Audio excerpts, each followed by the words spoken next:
So it's nighttime, the streets in Charleston are becoming quiet, and we're walking down to the oldest part of the city to take a ghost tour. That's right, a paranormal expedition tour to hear about the stories of the ghosts that live in Charleston. Are you ready? I think I am. All right, let's get going. It's dark outside. Hey now, take a step outside and seize the day now. We had to walk down several dark streets in Charleston to meet our tour group at the old City Hall.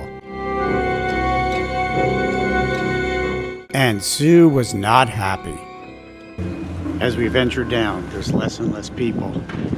The streets are almost deserted. It's great, huh? No. This once vibrant shopping district on Lower King Street was completely empty. The only thing out was the day's garbage. Soon the reality set in that we were completely alone. I think we're the only ones on the street. You okay with this? No. After walking about 25 minutes, we saw our meeting place up ahead. So this tour actually meets right in front of City Hall. We're at 80 Broad Street. But as you can see, we're the only ones here. So I don't know. Hopefully this is legit. We are a little early. When the clock struck the hour, the others arrived.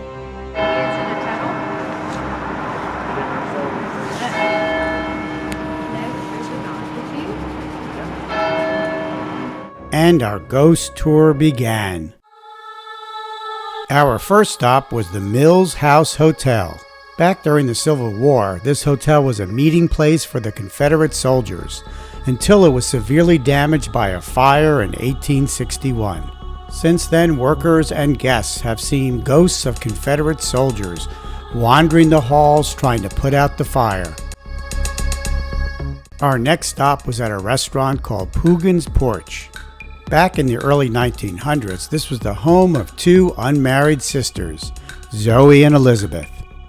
When Elizabeth died, Zoe was devastated and spent the rest of her life looking for her sister. The ghost of Zoe still haunts the home today, wandering looking for her sister. Sightings, strange sounds, eerie feelings have all occurred in this home. Roundsmen at the Circular Church Cemetery have heard whispers and sounds coming from the ground.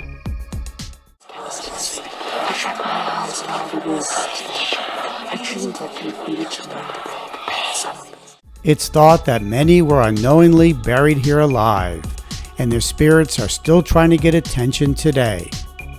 The Powder Magazine building was built back in 1713 to house gunpowder. This building was involved in many battles and deaths during the colonial period, and spirits from that time have been seen wandering the grounds.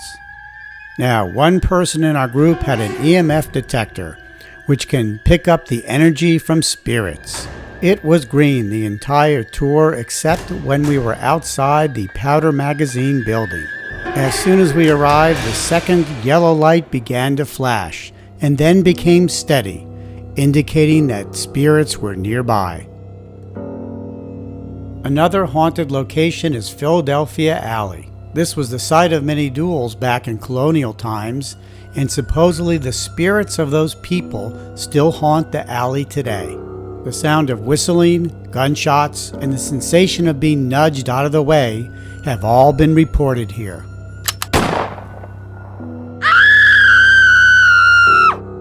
But one of the most haunted buildings in Charleston is the old Exchange Building in the historic downtown.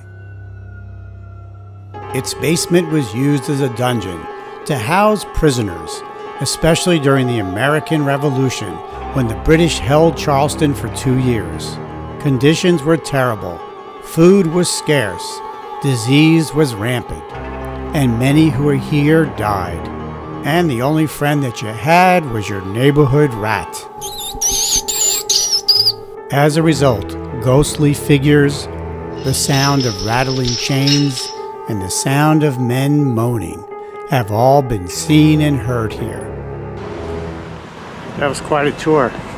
Yeah. Now it was about 90 minutes and more, and now we gotta find our way back to the hotel. We're kind of in the middle of nowhere here, and no one's out in the street except for us. So it's what, 10 o'clock? Yeah. All right, trying to find our way back. We made it back to the hotel, but believe it or not, the hotel that we're staying at, the Francis Marion, is also haunted.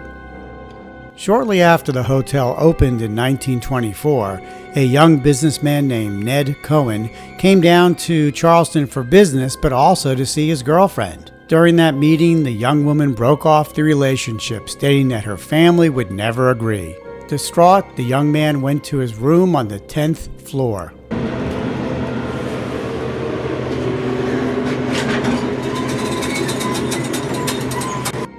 He headed to his room sobbing.